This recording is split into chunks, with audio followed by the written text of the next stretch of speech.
começaram a bater muito nos treinadores mais experientes. Estão ultrapassados, não servem mais. Por que não se cobra licença para trabalhar no Brasil e se cobra licença para a gente trabalhar fora do país? Eu fui o treinador mais jovem no século a dirigir a equipe principal do Corinthians. E olha que o Tite mudou a minha vida, né? Bem-vindo, amigo assinante! Eu sou a Mauri Nunes e a gente está começando agora mais uma arquibancada aqui no Band Esporte. E hoje, aqui do meu lado, Jair Ventura, treinador de futebol, convidado super especial, meu amigo Jair. Tudo bem, irmão? Tudo bem, obrigado pelo convite, sempre um prazer. Vamos lá, vamos falar de futebol. Vamos falar de futebol. Você que é um treinador que eu já conheço, acompanho o seu trabalho desde o início. Acompanhei um pouco você jogando futebol, como jogador também. A gente é praticamente da mesma geração. Fora o seu gato aí, você é um pouquinho mais velho do que eu. Mas te acompanhei também. E você não chegou a jogar por clubes grandes, né, de grande expressão. Mas, em compensação, o seu trabalho como treinador de futebol, você está demonstrando que você está no primeiro escalão ali dos treinadores, né? Você já treinou Corinthians, Santos, Sport mais recente e Botafogo. São 4 clubes grandes que você não teve a oportunidade de jogar, né? Você se considera melhor treinador do que você foi jogador? Com certeza. Eu acho que a minha carreira fala por si só. Eu fui um operário da bola, né, Maurício? Você sabe, você chegou a jogar no Flamengo, eu não tive o privilégio de jogar em nenhum clube grande. Eu costumo brincar com meus amigos que o Papai do Céu me abençoou agora. Falou assim, você sofreu demais nos clubes que você jogou, agora você vai ter essa oportunidade de trabalhar em clubes grandes como eu venho trabalhando. Sou um privilegiado de ainda tão jovem, só ter clubes grandes na minha carreira como treinador, ter trabalhado na seleção brasileira durante 3 anos também, foi muito marcante para mim. Você escutar o hino e você falar, saber de tudo que você passou, chegar até ali, mesmo que tenha sido as categorias de base, né? A gente foi campeão sul-americano sub-17, enfim, disputei outro sul-americano sub-20, um mundial sub-17. É diferente você vestir a camisa do seu país. Então, hoje eu agradeço a Deus demais por ter me dado esse privilégio de trabalhar em grandes equipes. Mas isso é uma relação muito interessante que eu quis fazer aqui, porque muitos jogadores de alto nível acabam não se encaixando como um treinador de alto nível. E vice-versa, né? Jogadores que não estiveram no alto nível acabam se tornando grandes treinadores, né? O próprio Tite, Filipão, que não foram jogadores grandes assim, né? Foram bons jogadores, mas são muito maiores como treinadores. Você acha que tem alguma relação, talvez por o jogador que não tenha jogado em time grande, não tenha, enfim, tido uma relação próxima com o treinador? Você acha que tem alguma relação de que jogadores que não chegaram a ser tão grandes têm mais chance de ser bons treinadores ou algo desse tipo? Olha, eu acreditei, quando eu parei de jogar, em 2005 eu fiz meu primeiro curso para treinador. E eu sempre acreditei nessa junção. A gente fala muito dessa briga, né, dos acadêmicos contra os ex-jogadores. Eu sempre acreditei nessa junção. Eu acho ideal. Por quê? Não é porque eu fui um ex-jogador, né, ou um grande jogador também, quanto exemplo, o Zidane, um craque. Mas ele também foi estudar. Não é porque ele foi um excelente jogador que ele não foi buscar conhecimento. Então, eu acho que você tem que ter essa junção. Eu, hoje, ter sido um operário da bola me ajuda demais na situação humana, né, de conhecer o vestiário, de um pouco melhor de gestão, que com certeza só na parte acadêmica eu não teria. Mas você pode ser um excelente treinador sendo só acadêmico, né? A gente tem o Parreira, e você pode ser um excelente treinador sendo ex-jogador. Você tem o nosso maior exemplo, que é o Zagallo. Mas eu acreditei nessa junção. Não é porque eu fui um operário da bola que eu não precisava estudar. Então, continuo estudando até hoje, estudo demais o futebol. Eu acredito que não só no futebol, acho que em todos os segmentos da vida, se você não buscar conhecimentos, não buscar evoluir, você vai estagnar. E a gente tem sempre que aprender. A gente aprende a todos os dias, né? Então, eu tenho certeza que eu sou jovem, sou um treinador em formação, mas mesmo quando eu tiver 50, 60 anos, se Deus quiser, ainda estiver trabalhando, porque eu mais amo, que é ser treinador de futebol, vou estar buscando coisas novas para a gente estar sempre melhorando, não só como profissional, mas como pessoa também. Você tem 42 anos, você é considerado um treinador da nova geração, apesar de já estar há alguns anos aí, né? Desde 2018, quando você começou uma campanha maravilhosa lá com o Botafogo. 2018, tô certo? 16, né? E depois você seguiu para Santos, Corinthians, agora Sport. Você já está, né, trabalhando há muito tempo, mas você é considerado da nova geração. existe uma relação ou uma diferença entre a nova geração dos treinadores com a geração anterior que você mencionou? Parreira, Zagallo, os treinadores mais velhos, a gente pode dizer assim, mas de idade, né? Não de trabalho, mais experiente. Existe uma diferença? Olha, Amaury, quando eu me tornei treinador, em 2016, quando eu fui efetivado, né? Porque eu fiz meu primeiro jogo como interino em 2010, depois 3 jogos em 2015, quando a gente foi campeão da Série B com o Botafogo, fiz mais 3 jogos, até ser efetivado em 2016. E quando eu sou efetivado, com aquela pouca idade, todo mundo fala, pô, ele é muito jovem, ele não está pronto, mas não sabe que você passou desde lá, né? Um ano de treinador do Sub-20, enfim. Eu trabalhei em todas as categorias de base, Sub-15, Sub-17, Sub-20, até ser treinador interino e ser efetivado. E eu tive muito cuidado sempre com essa pergunta, Maury, porque quando começaram a aparecer jovens treinadores, começaram a bater muito nos treinadores mais experientes. Estão ultrapassados, não servem mais, só tem que ser os jovens. Eu sempre tive muito cuidado, porque eu sou treinador graças a esses treinadores experientes. Eu fui 9 anos de auxiliar.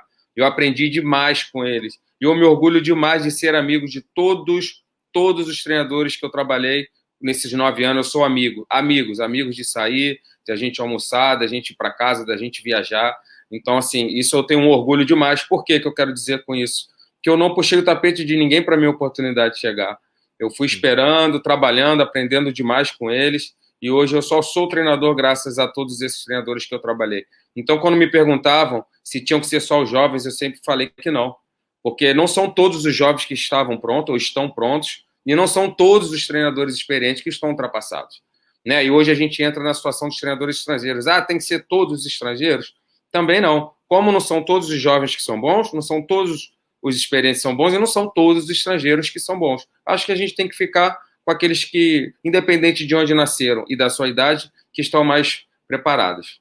Falando nesse assunto de treinadores estrangeiros aí, eu vi uma entrevista sua, não é recente, mas quando o Reinaldo Rueda assumiu o Flamengo, você chegou a declarar, não sei se isso saiu exatamente nessas palavras aí da sua boca, mas você chegou a falar que ele estaria tomando o lugar de algum treinador brasileiro.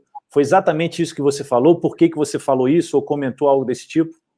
Então, por coincidência, a gente ia enfrentar o Flamengo na semifinal da Copa do Brasil e o Rueda estava chegando para esse jogo. Na verdade, o meu comentário foi sobre a reciprocidade. Por quê? Porque quando ele chegou, eu, treinador, qualquer treinador brasileiro, não tinha condições de trabalhar fora por causa de uma licença. E todos os treinadores estrangeiros poderiam chegar e trabalhar no Brasil sem que nada fosse pedido a eles. Então, a nossa briga como treinador, eu mesmo jovem, mas com um pouco de personalidade, eu coloquei essa situação. Por que não se cobra licença para trabalhar no Brasil e se cobra licença para a gente trabalhar fora do país? Eu tenho um sonho de trabalhar fora do país.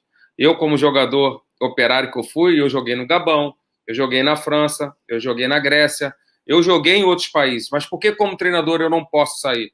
E eu tenho certeza que, com toda essa repercussão que foi dado um pontapé muito bacana aqui na CBF Academy. Hoje, a nossa licença, eu estou apto a trabalhar fora do país. Eu acho que isso foi importante para levantar esse pensamento. Agora foi cobrado as licenças para os treinadores estrangeiros também trabalhar aqui. Então, eu acho justo que tenha uma reciprocidade. Fazer um parênteses aí para quem não entende, né? A licença hoje é a licença Pro, né, da CBF, e você precisa ter quantos anos trabalhando no seu país de origem? Para trabalhar na Europa, você tem que ter 5 anos de Série A.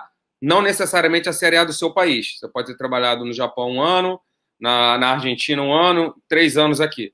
Então aí você tem que ter 5 anos para trabalhar na Europa. Agora na Ásia, você com a licença Pro, você já está apto a trabalhar. Legal. E aí, em relação aos treinadores e países sul-americanos, existe alguma exigência de você treinar na Argentina ou um colombiano vir treinar no Brasil? Então, a AFA, né, que é a CBF da Argentina, ela tem uma parceria com a FIFA que aceita a licença deles fora, né? Por isso facilita também os treinadores argentinos trabalhar na Europa, porque eles não tinham essa cobrança como agora a gente tem. Então a AFA, você acabou o curso da AFA hoje, amanhã você já pode trabalhar na Europa. Agora a CBF está muito nessa briga para que a gente também possa ter o mesmo direito que eles, já que a nossa carga de curso é até maior do que da AFA. Mas agora a gente já está num caminho muito bom que com a gente, com 5 anos, a gente também pode trabalhar. Então, era por isso que a gente reivindicou, foi por isso que eu falei, e fico feliz que tenha dado resultado. E é interessante você falar isso, porque você fez esse comentário antes mesmo da vinda do Jesus para o Flamengo. Na época foi o Reinaldo Rueda. E já estava se falando, né, já tinha um movimento dos treinadores estrangeiros para o Brasil, e essa fala, né, que os treinadores, muitos treinadores brasileiros se aconchegaram, né, se distraíram e pararam de querer aprender em geral, né? Obviamente que não foi falado de todos os treinadores, mas você visualiza um enriquecimento depois da vinda do Jorge Jesus para o Flamengo, ou você acha que não, ele foi pontual, ele foi um bom treinador estrangeiro, veio, ganhou o que ganhou com o time que tinha, e já tiveram outros treinadores que vieram estrangeiros e também não deram certo? Inclusive no Santos, né? Hoje nós tivemos a saída de um treinador, também do Santos, estrangeiro. Eu acho que o Jesus fez um trabalho excelente. E eu sou a favor desse intercâmbio, sabe? Acho que quem ganha é o futebol. Mas como eu falei lá no início, eu acho que tem que vir os treinadores preparados, né? Não só os jovens, não só os experientes, não só os estrangeiros, aqueles que estão preparados. A gente não pode generalizar. Não tem que ser só os jovens, não tem que ser só os experientes, e não tem que ser só os estrangeiros. Tem que ter o que tiver de melhor. Eu acho que quem ganha é o futebol. Com certeza esse intercâmbio é muito bom. O Jesus fez um trabalho excelente. Eu tenho jogadores amigos que eu trabalhei, que trabalharam com eles e realmente falaram muito bem, né? Staff, pessoas que trabalham. Então, assim, é muito, muito rico para o nosso país esse intercâmbio. E assim poderia ser, né, com esse intercâmbio de treinadores brasileiros também, assim como o Filipão já foi, o Luxemburgo já foi, terem a oportunidade de treinar na Europa. Você acha que a língua, né, a língua, na verdade, é uma barreira, porque assim, os sul-americanos falam espanhol, então talvez a Espanha seja uma porta de entrada para eles.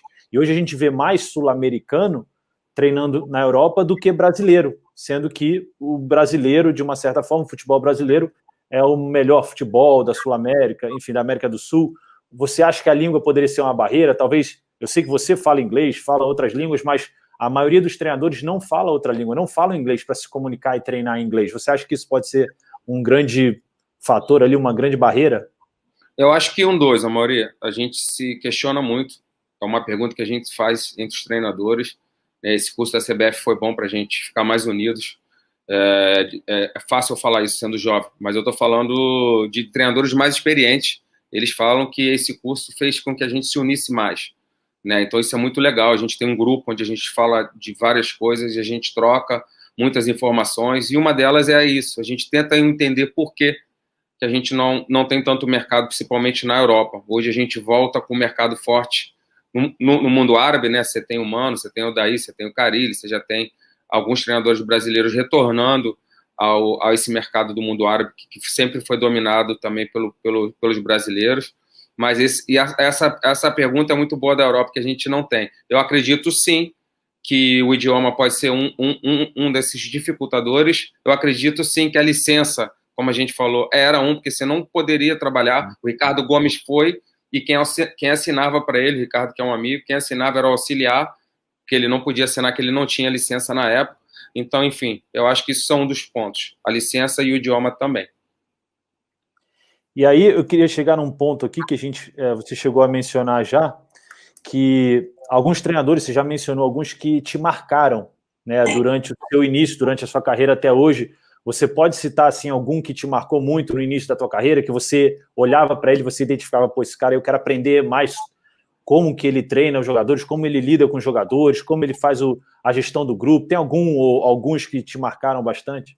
Olha, desses 9 anos, se eu citar alguns, eu vou ser injusto com os demais, porque hoje eu tenho um pouquinho de todos eles. E como eu te falei, todos são meus amigos. Se eu citar se eu esquecer o nome de um aqui, depois eles vão me ligar me dando dura. Sim. Então, assim, eu prefiro não citar nomes dos treinadores que eu trabalhei. Lógico que a minha maior referência, lógico, é o Zagallo, um treinador que conquistou tudo, e mesmo assim, hoje eu entendo, quando a gente está pressionado, eu falo, gente, o Zagallo ganhou tudo como jogador, como treinador, e ele ainda falava, vocês vão ter que me engolir. Imagina a gente que está começando a carreira. Então, essa é a nossa vida, viver pressionados. A gente sabe que é assim, né? Eu saí do esporte agora, com 8 meses de trabalho, 45 jogos, mas que não é uma verdade. Nesse campeonato da Série A que a gente conseguiu a permanência com o Sport, eu tive companheiros perdendo o emprego com 3 jogos, com 5 jogos. Então eu saio com muito orgulho de ter conseguido fazer mais um trabalho longevo. Foram 8 meses, 45 jogos, que é uma dificuldade imensa se realizar isso aqui no nosso país. Principalmente no esporte, que estava numa situação delicadíssima. Todo mundo, quando você assumiu lá, já dava como certa a sua demissão em breve, porque o time não estava encaixando, e aí você conseguiu encaixar com um trabalho muito bom, conseguiu manter o esporte lá, e aí veio uma saída que não deu nem para entender muito o que aconteceu. Parece que você não estava nem treinando o clube, e aí os resultados negativos que aconteceram quando você não estava de férias, teoricamente, te prejudicaram, enfim. Eu não quero nem perguntar nada sobre isso, mas falando nessa curta passagem, eu queria perguntar para você da sua passagem pelo Corinthians, que foi uma passagem cheia de expectativa, mas que durou muito pouco. Você acha que teve algum motivo que te levou a não ter ficado mais tempo no Corinthians? Olha, foi um orgulho muito grande ter trabalhado no Corinthians. Eu fui o treinador mais jovem no século a dirigir a equipe principal do Corinthians. É um orgulho, né? Você tão jovem, você trabalhar num clube gigante como é o Corinthians. E eu cheguei ele era o atual campeão brasileiro. Eu chego no Corinthians em 2018. O Carille sai com uma proposta muito boa para ele, naquele momento, ele entendeu, e eu tenho que substituir o atual campeão brasileiro. Então é um peso muito grande quando você pega um grande trabalho com resultado, né, que foi um título muito importante para o clube, e muitas perdas de jogadores, né, Maurício? Se você der um Google aí, você vai ver que depois do título, muitos jogadores saindo, uma reformulação, e assim, eu acho que foi um grande trabalho nesse pouco tempo. Foram 3 meses, eu cheguei a virar o ano, né, eu fui até o final do ano, e eu disputei a minha primeira final nacional como treinador, né? A gente elimina o Flamengo, né, que era 10-1, todo mundo falou que ia ser o time que ia para a final.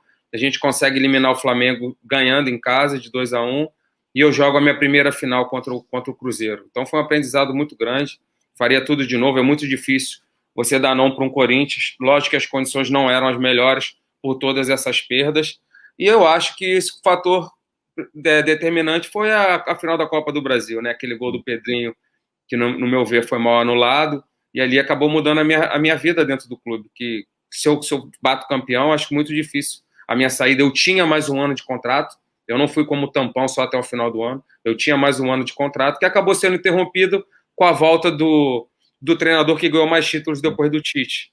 O Carille acaba voltando, e aí a gente entende que o último treinador que fez um grande trabalho voltar, você acaba sendo sacrificado. Então foi isso que aconteceu, mas eu acho que aquele gol do Pedrinho na final poderia ter mudado essa história.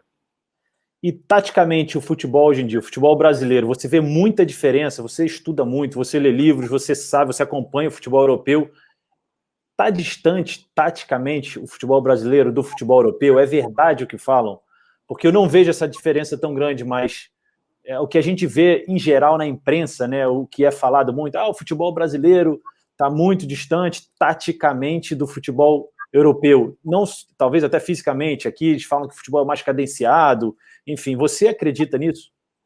Olha, a gente vem falando muito sobre isso, principalmente que o futebol está muito tático, a gente está acabando com a criatividade dos jogadores, né? Isso é uma coisa que a gente vem falando muito. O futebol está muito estudado, né? Para quem é saudosista e pegou, né, Garrincha, você pegou esses grandes craques que tinham liberdade de jogar com a bola.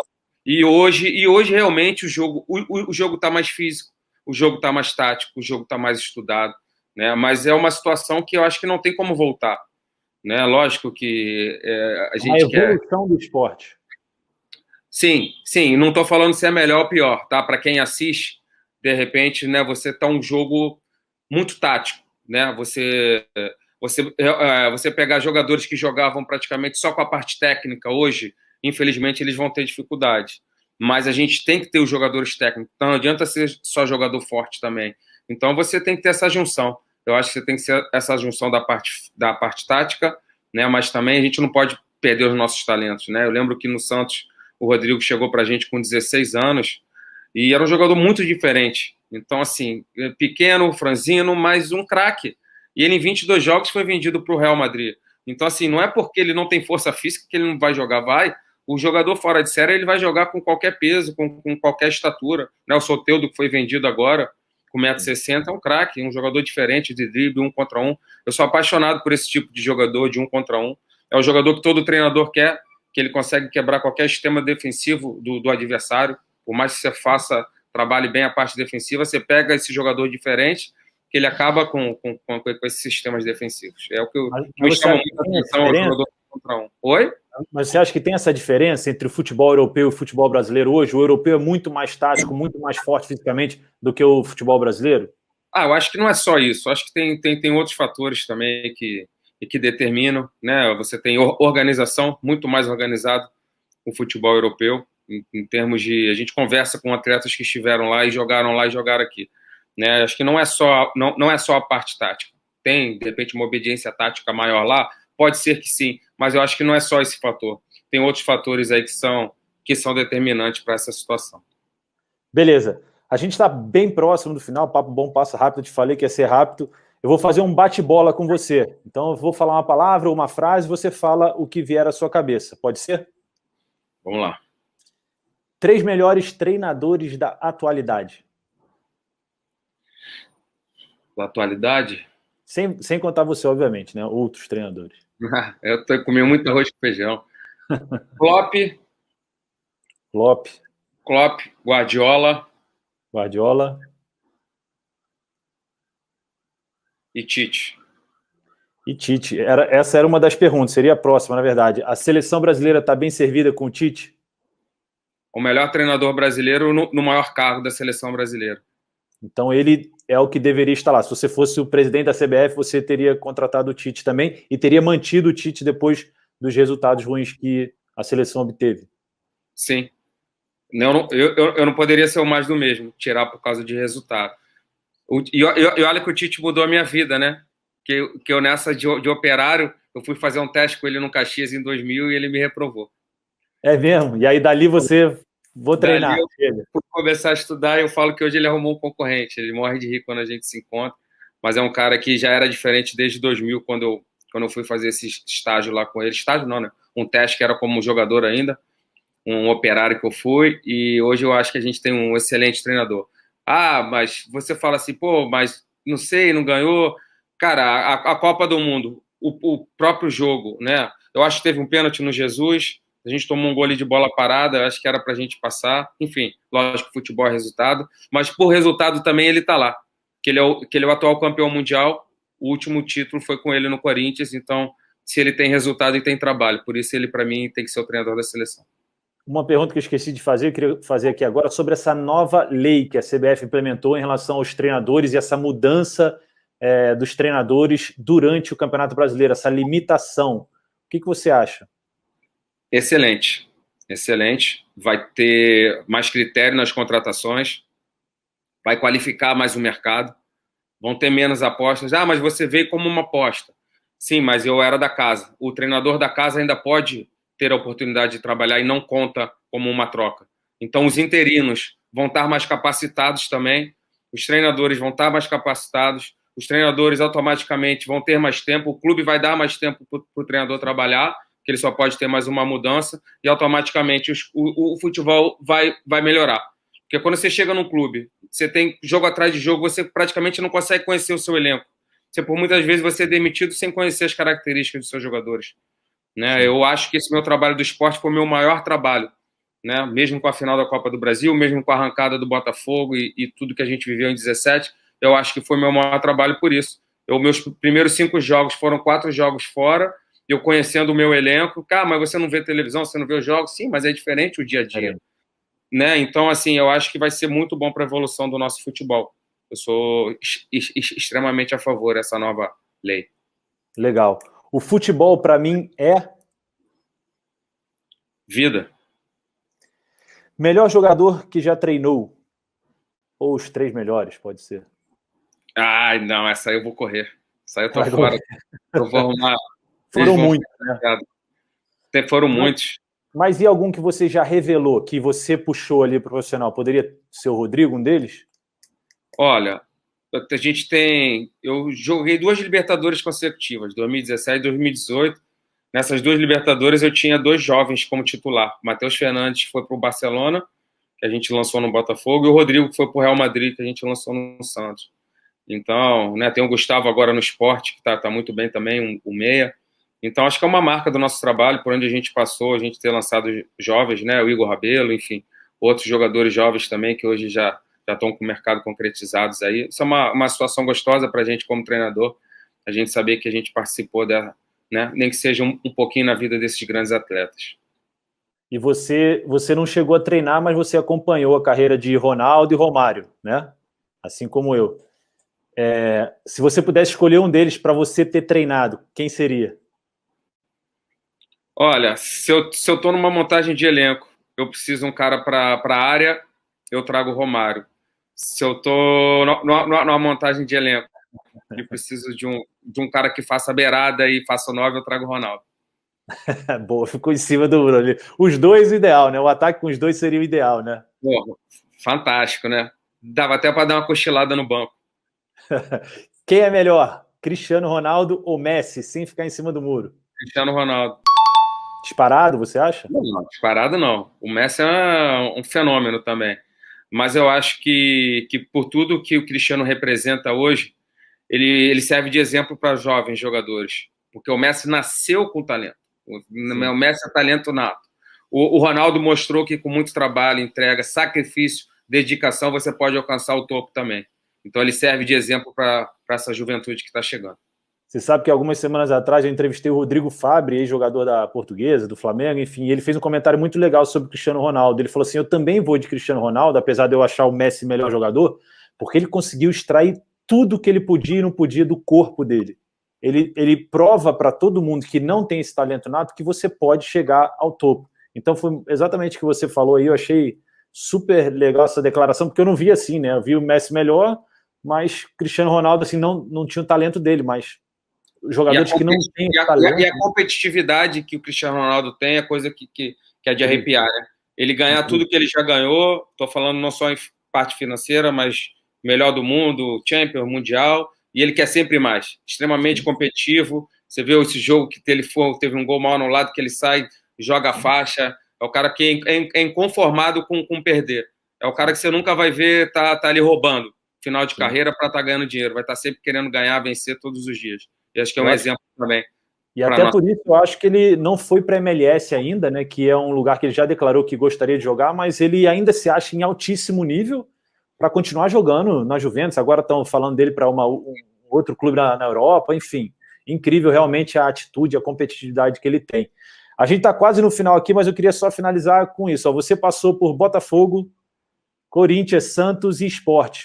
Algum desses 4 clubes você acha que gostaria de ter a chance de treinar de novo, de trabalhar de novo, que o trabalho poderia ter sido um pouquinho melhor, ou que você ainda sabe que vai passar por lá?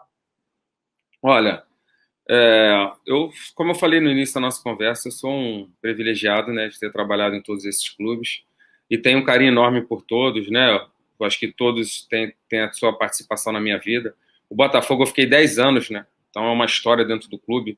Eu cheguei lá como estagiário, fiquei 1 ano estagiando, fui efetivado como 4º preparador físico e saí como treinador profissional com 99 jogos. Então, assim, tenho um carinho enorme. Achei que era o momento de eu ter ido para o Santos para viver uma... Falta um, né? Falta um para chegar a 100. Faltou um para chegar a 100. Fui para o Santos, onde eu fiquei também... joguei uma 2ª Libertadores consecutiva na minha carreira, foi muito importante. Hoje eu tenho 20 jogos de Libertadores, é muito bacana, uma marca muito legal por ser tão jovem. Tem treinadores amigos experientes que sequer não conseguiram fazer um jogo. Eu tenho 20 jogos, então assim, todos esses clubes eu tenho carinho e vou levar com carinho para sempre. Mas o Botafogo, até por tudo que teu pai representou para o clube, representa para o clube, é um carinho especial, né? Eu tô querendo tirar isso de você desde o início, mas tá difícil, não, né? Mas isso é. Lógico que eu tenho um carinho especial. O Botafogo não me formou como treinador. O Botafogo me formou como treinador e pessoa. Sim. Eu cheguei lá uma pessoa e eu saí completamente outra. Foram 10 anos de clube, né? Então, assim, eu tenho um carinho, lógico que eu tenho um carinho. Tenho uma gratidão por ter me formado treinador e tenho uma gratidão por ter me formado como uma pessoa melhor. Todos esses anos que eu trabalhei, com certeza. Isso eu nunca escondi. Beleza, Jair. Algo a mais que você queira acrescentar aqui? A gente tocou praticamente todos os pontos, está exatamente aqui com 29 minutos e 40 segundos. Algo a mais? Não, foi ótimo. Foi ótimo. Maravilha. É isso aí. Te falei que ia ser. Você falou, não, Maurinho, não vai ser polêmico. Ó, comigo não tem polêmica, é bate-papo, tranquilo, leve, solto, relaxado. Queria te agradecer demais pela presença. Esse foi mais um Arquibancada aqui no Band Esporte, hoje com o treinador Jair Ventura. Semana que vem tem mais, galera. Valeu, fui!